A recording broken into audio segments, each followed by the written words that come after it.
요즘 스마트폰이나 태블릿 PC의 사용이 일상화되면서 일자목 증후군 환자가 5년 사이에 30만 명 가까이 증가했다고 합니다. 일자목이 지속될 경우 목 디스크까지 발생할 수 있기 때문에 주의가 필요한데요. 네, 오늘 내 몸 보고서에서는 일자목 증후군에 대해 자세히 알아보겠습니다. 서울대학교 병원 재활의학과 정선근 교수와 함께합니다. 어서 오세요. 네, 안녕하십니까. 반갑습니다. 네. 네, 교수님 요새 정말 바르지 못한 자세와 또 잦은 스마트폰 사용 때문에 일자목 증후군 앓는 분들이 많다고 하는데요. 네, 그렇죠. 네. 흔히 거북이처럼 목을 쭉 빼고 있다고 해서 거북목 증후군이라고도 불리는데 맞습니다. 네. 일자목 증후군 정확히 어떤 질환인가요? 이 본인의 상체보다 머리가 앞으로 튀어나와 있는 이런 예. 자세가 일자목이고 네. 이것 때문에 생기는 문제를 일자목 증후군이라고 그럽니다. 이게 이제 정상적인 목뼈는 사람이 서 있는 것을 옆에서 봤을 때, 왼쪽 옆에서 봤을 때 예. C자형의 저희는 뭐 전문 용어로 경추전만이라고 합니다만 네. 그런 곡선이 있어야 되는데 그게 없어지는 것이죠. 어. 그래서 고개를 이렇게 처음에는 자기 마음대로 일자목 했다가 경추전만으로 쉽게 돌아오지만 네. 일자목으로 오래 있다 보면요 목 디스크가 찢어지면서 그렇게 굳어버립니다. 그래요. 그러다가 굳은 상태에서 디스크의 압박이 막 높아지고 디스크가 찢어지고 또 굳어지고 해서 그 악순환의 고리가 성립이 네. 되는 것이죠. 그렇겠네요. 네. 네, 보니까 정말 C자가 정상이라는 것은 저는 잘 몰랐던 사실이었던 것 같아요.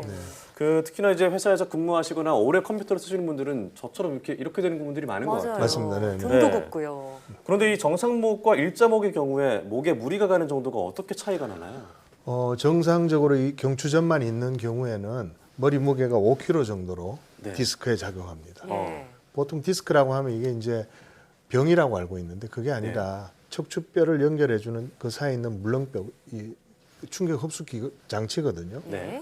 그 부분에 이제 걸리는 힘이 보통 때는 5kg였다가 고개를 앞으로 숙이면요 힘이 급격히 증가합니다. 예. 30도만 숙여도 18kg, 아, 45도를 이렇게 숙이면 22kg니까 500cc짜리 생수병 40개를 머리 위에 이고 있는 적은 거랑 각도 똑같습니다. 차이도 큰 크죠. 차이가 네, 나는군요. 네. 그렇네요. 자, 그런데 이 압력이 좀 오래되다 보면은 앞서 일자목이 또 굳어진다고 하셨잖아요. 네네네. 그럴 경우에 이 하중이 또 과도해지다 보면 일자목이 굳어지면서 목 디스크까지 올 수도 있고요. 디스크가 찢어지는 현상이 발생할 수도 있는데 그럴 경우 우리 몸에는 어떤 증상이 생기나요? 디스크라는 게 사실 물방석처럼 생겨 있어서 네. 꾹 누르고 있으면 그 속에 있는 물 같은 물질이 디스크 껍질을 찢게 됩니다. 네. 예, 예. 그게 찢게 되면 이제 머리가 아프기도 하고요. 머리가 뒤통수 옆 머리가 아프기도 하고 눈이 침침하고 아플 수도 있고 예. 귀가 아플 수도 있고 이명이 들릴 수도 있고 어지러울 수도 있습니다. 네. 그다음에 목구멍이 아플 수도 있고 어금니, 치통도 생기고 아, 특관절 때문에 아파하는 그런 경우도 있습니다. 이게 다들 사실은 네. 디스크 찢어지는 통증인데 우리의 네. 뇌가 그걸 착각을 해가지고 이 코나 눈이 아프다고 착각하는 그런 잘못된 착각이라서 이걸 연관통이라고 합니다. 네. 예. 그리고 이게 아주 심해지면 일자목이 점점 더 심해지다 보면 목뼈가 앞으로 오히려 꺾이는 경추 후만 자세까지 갈 수도 있는 것이죠. 네. 그렇군요. 그리고 또 피로감까지도 늘어날 수 있다고요. 예, 만성 피로라고 생각을 하고 네. 그것 때문에 아주 시간과 돈을 많이 투자하는 분들이 많습니다. 네. 일자목만 고치면 금방 낫는 일인데도요. 네. 그렇군요. 좀 잘못된 자세로 이제 목만 아픈 게 아니라 뭐 두통이며 이명이며 정말 몸에 많은 영향을 끼치게 되는 예. 것 같습니다. 자, 일자목인지 아닌지 본인이 빨리 알아차리는 게 좋을 것 같은데 사실 요즘 뭐 병원 가고 막 직접 이렇게 판단하시기 좀 힘드신 분들이 있을 것 같습니다. 예. 이 네네. 자가 진단하는 방법이 따로 있나요? 있죠. 그 요즘 스마트폰들 다들 갖고 계시니까 네. 네. 편안하게 선 자세에서 네. 자신의 왼쪽에서 스마트폰으로 자기 전신을 촬영하게 합니다. 아, 예. 그렇게 한 상태에서 그 사진을 보고 자신의 귓구멍이 네. 골반의 중심을 지나면 중심이나 그 뒤를 지나면 좋고요. 골반의 중심보다 앞으로 지나가면 일자목이거나 거북목입니다. 골반의 그렇군요. 중심이라고 하면은 그냥 옆구리. 옆에서 봤을 때. 아, 네. 그 중심을 지나는지 안 예, 지나는지. 예. 그보다 그 중심을 지나거나 뒤로 가면 좋은 거고요. 네. 앞으로 떨어지면 일자목인 것이죠. 아, 골반의 그렇군요. 중심보다 앞쪽을 지나면 일자목이다. 네. 네, 그러면 이렇게 좀 자가진단법 알려주셨는데 어떤 경우에는 꼭 병원에 가서 엑스레이 찍어보는 게 좋을까요? 어깨 축지가 그곰 한 마리가 올려가 있는 그런 네. 느낌이 온다든지 팔이 저리다든지 어, 뭐 아주 심한 목 디스크 탈출증 오면 잠도 못 잘 정도로 심하게 아파집니다. 그렇군요. 네. 자, 증상이 이렇게 완전히 심하지 않다면은 본인이 일자목인지도 알지 못한 경우 많을 것 같은데 좀 이런 알려주신 방법들 확인해 보시는 것도 좋을 것 같고요. 이목 디스크로까지 발전하기 전에 일자목을 예방하려면 어떤 점들이 좋을까요? 평소 자세가 제일 중요합니다. 예, 네. 그렇겠죠. 앉아 있을 때는 허리를 꼿꼿이 하고요. 네. 고추전만 허리에도 마찬가지로 C자형 곡선이 있습니다. 네. 그 곡선이 유지될 수 있도록 의자 등받이가 있는 게 좋고요. 네. 등받이에 이렇게 휘어지는 등받이가 좋고, 그 다음에 서서 걸을 때는 예. 그러고는 이제 가슴을 활짝 펴고 고개를 약간 쳐들고 컴퓨터를 볼 수 있도록 모니터를 한참 높여야 됩니다. 아, 모니터 그렇군요. 높이를 높여야 되는군요. 예, 저런 모니터 높이 높이를요. 나쁩니다. 네. 아하, 저희 너무 데스크에 있는 낮군요. 노트북은 좀 예, 아주 낮습니다. 안 나쁜 좋은 수- 거군요. 네, 네. 네. 네. 그다음 서서 걸을 때는 고개를 치켜들고 약간 건방지게 치켜들고 네. 가슴을 활짝 열고 허리를 펴고는 힘차게 걸어가는 게 가장 좋은 방법입니다. 그렇군요. 어. 자, 그러면은 착지를 할 때 서서 걷는 방법 말씀해 주셨는데 네네. 우리가 사실 걸을 때 바르게 걷는 방법 알고 계신 분들 참 많지가 않습니다. 네네. 네. 어떻게 걷는 게 바르게 걷는 건가요? 아까 드린 말씀대로 허리를 꼿꼿이 하고 가슴을 열고 턱을 치켜드는 것 더하기, 예. 발을 땅에 디딜 때는 발끝이 약간 앞쪽이나 한 5도 정도로 밖으로 벌어지는 살짝 게 벌어지게. 예, 한 예. 5도. 너무 많이 벌어지면 잘못돼요. 어. 팔자걸음이 되고요.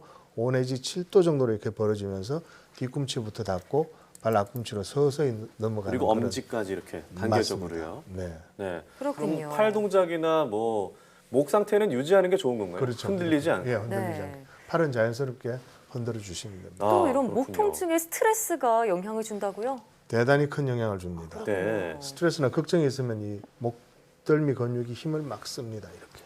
아, 긴장하거나 네. 그렇게 되면요. 네. 그렇게 되면서 목 디스크 함량이 높아져서 금방 목 디스크가 찢어집니다. 네. 참 이 스트레스까지도 이제 영향이 미친다 하는데 스트레스 받지 않아야 한다고 말씀하셨지만 가장 어려운 일이 아닌가라는 맞습니다. 생각이 듭니다. 낙천적으로 사셔야죠. 네, 침착하게 말씀하시니까 재밌네요. 네. 자, 그 일자목 환자가 일상에서 할 수 있는 뭐 네. 간단한 스트레칭이나 이런 아. 것 때문에 어떤 게 있는지 좀 알려주시죠. 제가 한번 좋은 스트레칭을 한번 아, 네. 시범을 따라해보겠습니다, 보여드리겠습니다. 네. 먼저 허리를 꼿꼿이 펴서 예, 요추전만을 먼저 만드시고요. 예. 정말. 그럼 등 뒤에 이 삼각형 뼈가 있습니다. 견갑골이라고 그러죠. 견갑골이요. 네. 견갑골을 뒤에 이렇게 갖다 붙입니다. 이 상태에서 고기 턱을 치켜들면서 고개를 뒤로 젖힙니다.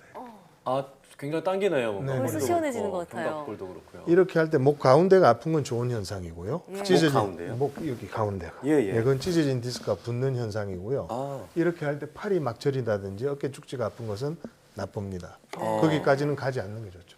팔이 저리면 거기서 멈추는 게 좋습니다. 등뼈 그 견갑골에 딱 스트레칭을 줘서 긴장감을 줘야 되는 거군요. 맞습니다. 이렇게.